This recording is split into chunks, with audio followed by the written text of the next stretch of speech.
I wanted to ask you about Ukraine. I know for years you resisted the idea of American weapons being used for any sort of direct strike inside Russia. But we did witness this shift in recent days, authorizing American weapons for limited direct strikes. Are American weapons being used right now inside Russia? They're authorized to be used in proximity to the border. We're not authorizing strikes 200 miles into Russia. We're not authorizing strikes on Moscow, on the Kremlin. Let me ask you about what Vladimir Putin said last night about this authorization of American weapons inside Russia. He said the supply of high-precision weapons to Ukraine for strikes on Russian territory is direct participation in this war. He went on to say that this is the way to serious problems, and again talked about Russia's nuclear capabilities. Does that concern you? I've known him for over 40 years. He's concerned me for 40 years. He's not a decent man. He's a dictator, and he's struggling to make sure he holds this country together while still keeping this assault going.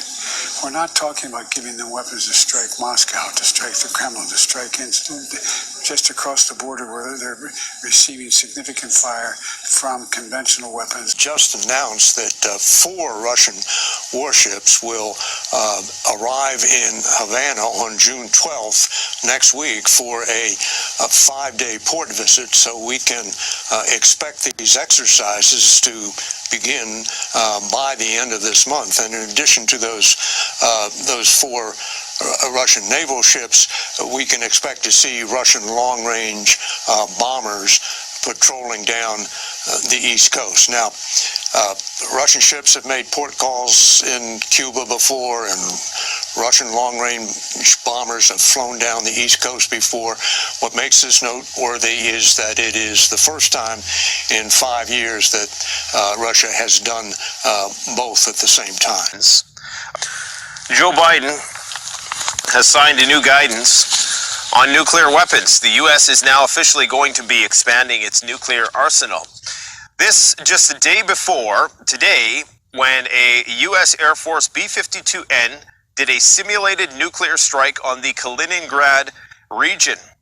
On June 8th, this morning, the intercontinental strategic bomber B-52N of the U.S. Air Force, capable of carrying nuclear weapons, approached the Kaliningrad region of the Russian Federation and reached a missile launch position. Experts regard the flight of a single aircraft as practicing a simulated nuclear strike on the semi-Russian exclave. Now, yesterday, of course, the Russians announced that they were going to be parking 4 warships, as well as a nuclear-powered, emphasis on powered, not nuclear-armed submarine in the region of Cuba, where they're going to be doing exercises. Just a day before that, Vladimir Putin said that he is going to be looking at potentially arming nations with advanced Russian weaponry who are adversaries. Joel 2 and verses 1. Blow ye the trumpet in Zion, and sound an alarm in my holy mountain.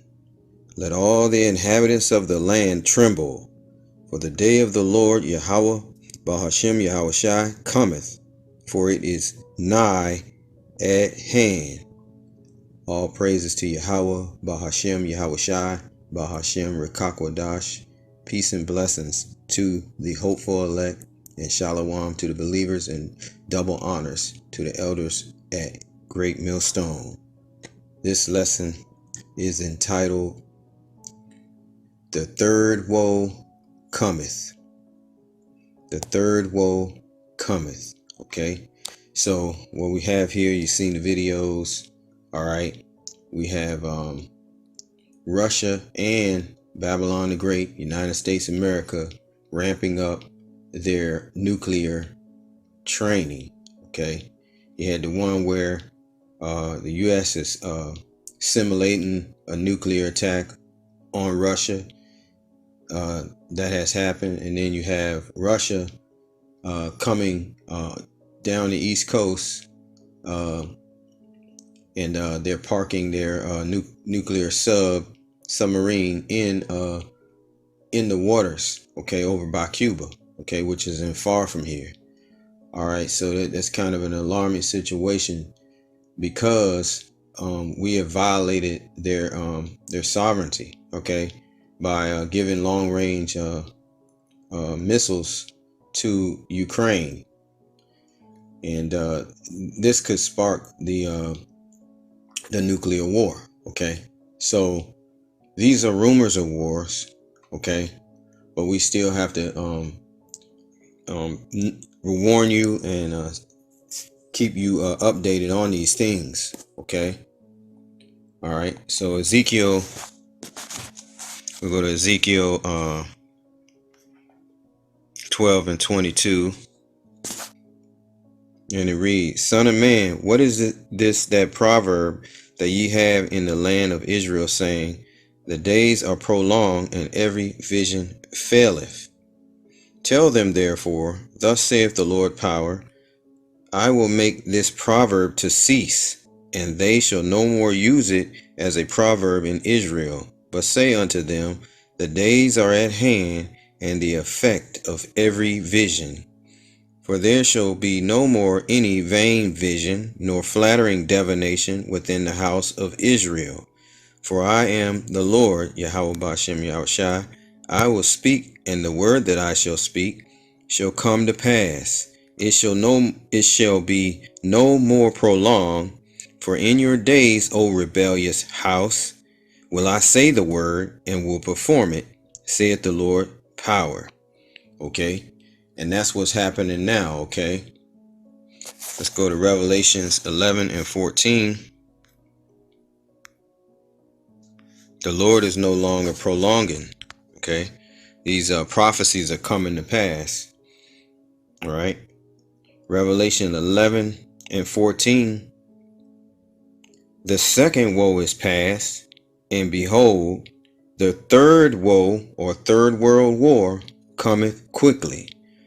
All right, so the second world war is past, and behold, the third world war cometh quickly. And that's what's happening right now. Okay. All right.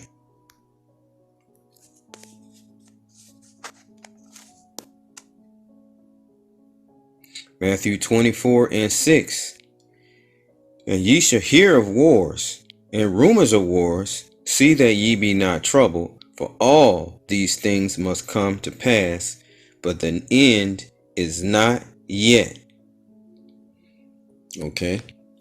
All right. So the end is not yet until the Lord commands the angels to carry this out. Okay. Everything is on a timetable of prophecy. Okay, with the Heavenly Father.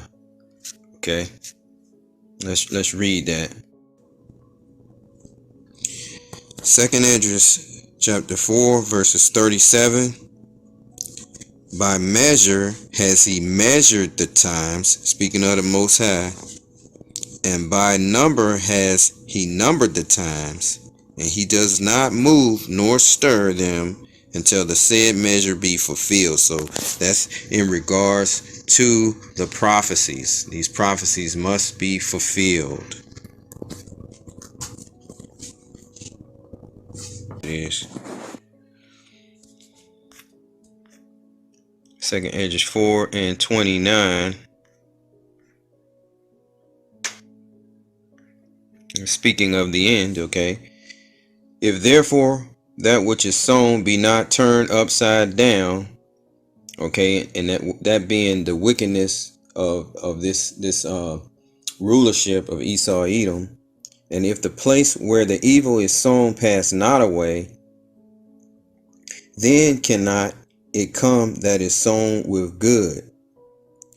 For the grain of evil seed has been sown in the heart of Adam from the beginning, and how much ungodliness has it brought up until this time, and how much shall it yet bring forth until the time of threshing come?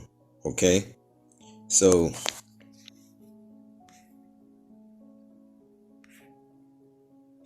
we'll go to 2nd Esdras 9 and 1. 2nd Esdras 9 and 1. He answered me then and said, measure thou the time diligently in itself, and when thou seest part of the signs past, which I have told thee before, then shalt thou understand that it is the very same time wherein the highest will begin to visit the world in which he made. Okay. Therefore, when there shall be seen earthquakes and uproars of the people, then shalt thou well understand that the Most High spake of those things from the days that were before thee, even from the beginning. For like as all that is made in the world has a beginning and an end, and the end is manifest. Okay, so through the signs and these prophecies, the Lord is showing us that we're at the end. Okay. Second Esdras, Jeremiah, we'll go to Jeremiah 51, where the Lord is raising up the Medes to destroy Babylon the Great. All right.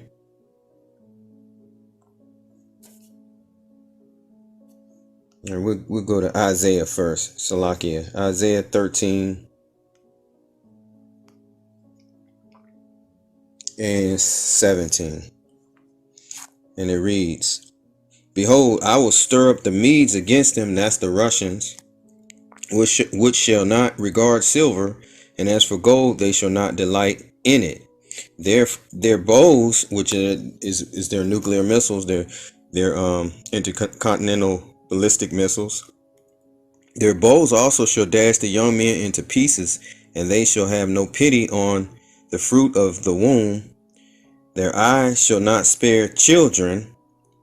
And Babylon, that's where we are, okay, America, the glory of kingdoms, the beauty of Chaldees' excellency, shall be as when the Most High overthrew Sodom and Gomorrah. So we know that it's going to be fire and brimstone to come down on Babylon the Great. And we know in the ancient world, the old Babylon did not fall. That was in Iraq. It did not fall by fire and brimstone. It fell by the Persians and the Medes. The Persians, King Darius caught Babylon off guard. The Medes of that day caught them off guard. That's how they overthrew them. But that's why we know there's another Babylon, which is the daughter of Babylon. As we'll read that again, verse 19, Isaiah 13:19. And the Babylon, the glory of kingdom, the beauty of Chaldees excellency, shall be as when the Most High overthrew Sodom and Gomorrah. Okay, so it's going to be through fire and brimstone. And we know that the nuclear missiles create a huge fireball when they hit the ground. Okay. All right, so they will be used. Okay. Jeremiah 51 and 7. Babylon has been a golden cup in the Lord's hand that made all the earth drunken. The nations have drunken of her wine. Therefore the nations are mad. Babylon is suddenly fallen and destroyed. How for her? Take balm for her pain, if so she may be healed. Which tells you that America, Babylon the Great, will never be great again. Okay, we would have healed Babylon, but she is not healed. You see that? Forsake her and let us go everyone into his own country. He's telling all the people that came over here to build Babylon, America, from the other nations, right? It said, let us go everyone into his own country, for her judgment reaches into heaven and is lifted up even to the skies. Verse 10, the Lord has brought forth our righteousness. Come and let us declare in Zion the work of the Lord, our power. And that's what we're doing. Okay, we're declaring the work of the Lord. We're saying, see, the prophecies are coming to pass. Okay, that's what the men of the Lord do, right? Verse 11, make bright the arrows, gather the shields. The Lord has raised up the spirit of the kings of the Medes, which is the Russians, for his device is against Babylon to destroy it. And why? Because it is the vengeance of the Lord, the vengeance of his temple. All right, and we know the temple being the people. Okay, the prophets, the men of the Lord that are here in Babylon the Great. They were put to death. A lot of our forefathers died. All right, in America, Babylon the Great, and the so-called Edomites, so-called white man, on back through centuries, have put to death the disciples, the prophets of the Lord. Okay, all right. So the Lord, for the vengeance of His temple, and we also know that they destroyed the Romans, the Greco-Romans destroyed the actual temple in 70 A.D. All right. Okay, Isaiah 9:5. This war will not be fought with swords and stuff. Swords back in the ancient world. It's going to be fought with fuels of fire. Okay. Isaiah 9:5. For every battle of the warrior is with confused noise and garments rolled in blood. But this shall be with burning and fuel of fire. And we know back then they didn't have the technology they have today, but we do have burning fuels of fire today. Okay, all right. Okay, in other words, it's going to be those missiles that are going to be fought. It's not going to be with swords and stuff like that, like back in the ancient world. All right, Malachi 4:1. All right. It says, for behold, the day cometh that shall burn as an oven, and all the proud, yea, and all that do wickedly shall be stubble. And the day that cometh shall burn them up, saith the Lord of hosts, that it shall leave them neither root nor branch. Okay, so the Lord it's not going to be playing. It's going to go down like that. Okay, all right.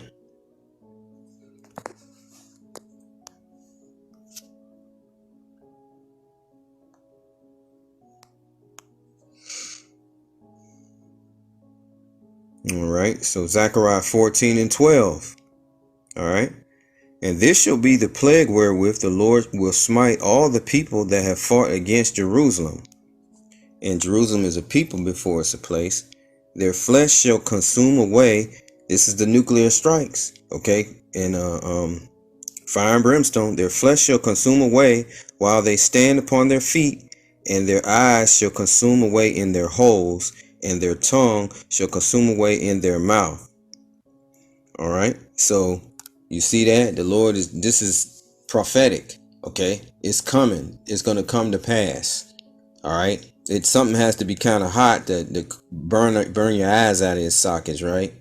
And the flesh off of your body, right? It's going to be a nuclear strike. Okay. It's going to be a nuclear strike and fire and brimstone. Okay. That's what John the Revelator, the Apostle John saw. Okay.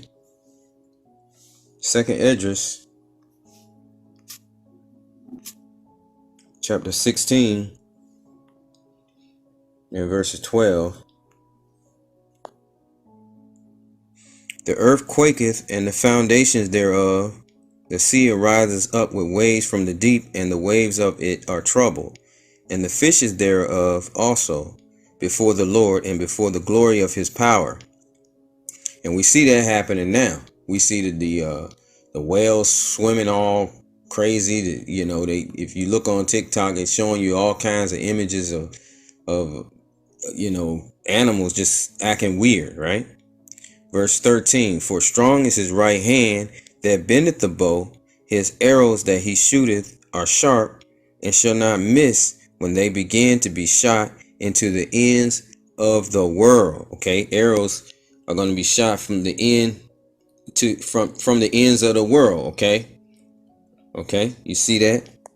Behold, the plagues are sent and shall not return again until they come upon the earth.